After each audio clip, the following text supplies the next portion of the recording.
Morning guys, welcome back to the channel. A little Kia content today. As you can see, it is up in the air already. We are waiting for the beard to get here because new project today. We're going to install these. I'll explain what they are in a minute.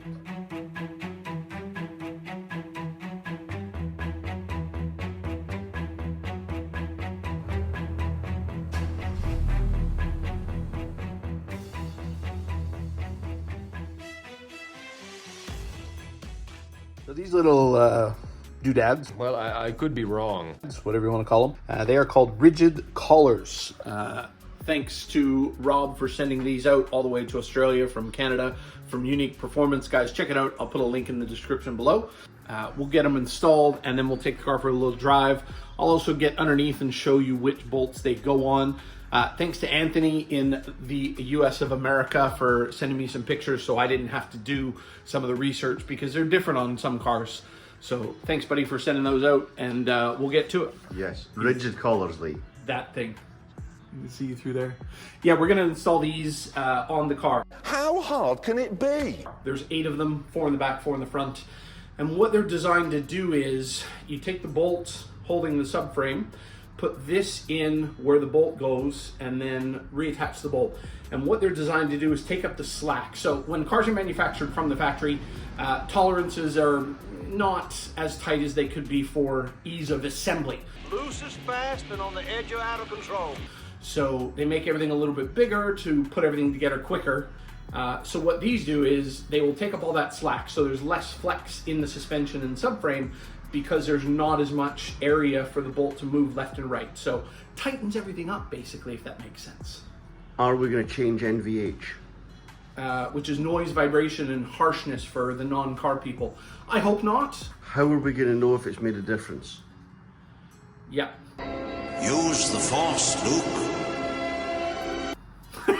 Okay. You probably wouldn't notice it on the street, so when we go to Collie in a couple of weeks, we'll notice if there's any kind of change in feel there, laterally and braking-wise, longitudinally. So we'll get to it. They look nice and decoratively. Yeah, we should just put them on the wall. Blue anodized aluminium. Is that what it's called? Anodized? I am the smart. I am the smart. Mr. Marty. Adonized. Adonized? Yes. It's a big word for a Saturday morning. Monday morning? Monday So morning. we've done the rear 4 bolts. I don't know if you guys can see from that angle. There's one here. So this is the rear wheel. So just in front of the rear suspension or rear brake caliper, 1 bolt there. And then there's 1 bolt here. This one's easy to find. It's the really long bolt. They took a bit of massaging. It's the same on the other side. So loosen all 4 we found was the best option, and then get these 2 kind of went in fairly easily. These 2 needed a bit of persuasion, hammer and jack, but you guys will figure it out. And then torque them to, what did I say? 120. Yeah, 120-ish foot-pounds. Okay, so 100 and, what do we say? 20. Wait. Yeah. Right, guys, on to the front ones. There are 4 bolts again. One of them is in that hole. There's the front wheel for reference. So in that hole, they're all 19 millimeters. We've got the collar on that one. And then if you follow the control arm back, this bolt here, so we'll take that bolt out next and we'll put the collar on there. Oh, look, the longest bolt in the world. Yeah. Collar. Gotta put it on the right way. So the collar doesn't fit on this side of the bolt, so this whole, what do you call that? Plate has to come off, and then we think the collar is gonna go in between the plate and the subframe. So 2 14 mil bolts, and then we'll test. It's nice working on cars that are not rusted, huh? Yeah. Like if this was in the UK, everything would be seized and snap. All right, so with the plate off, we're going to offer up the collar and see if it fits. So the collar's gonna go in there. Hey, snug. And then the plate's gonna go back on.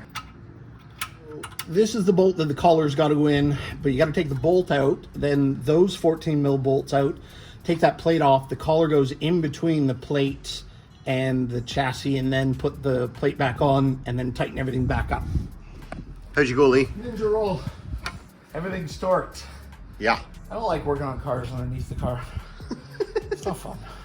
We need a hoist. Did we have success? Yeah, nothing fell off. Everything appears to be tight. We'll go for a drive. Yeah. So, Rigid collars are in. Nothing's fallen off. Nothing's fallen off. We have all the wheels. No creaks, no bangs. Does it feel any different? Little stuff does. Some of the shifts feel smoother. It's gotten rid of that kind of DCT, you know, slop in between shifts. I don't know if it's a placebo effect. So smoother on the gear changes. Yeah, we haven't really found any, you know, big bumps yet, and we haven't really pushed the car that hard. But overall, it feels like it's advertised a little bit tighter. I think it's a win. Cool. We'll know more after we go to call. But I think Rob makes, you know, a really good product. Thanks again, Rob. We made it back alive. The car didn't make any weird noises. It feels, like you said, in the car a little bit tighter. We just retorqued one of the bolts because we were a little concerned it wasn't all the way home, but seems okay now. Highly recommended, guys. Talk to Rob at Unique Performance. Like I said, I'll put the link in the description. Not expensive either. No, less than, I think they were $100 Canadian. So if you're Americans, like $4. For the Australians, maybe $115. Shipping might be a little bit.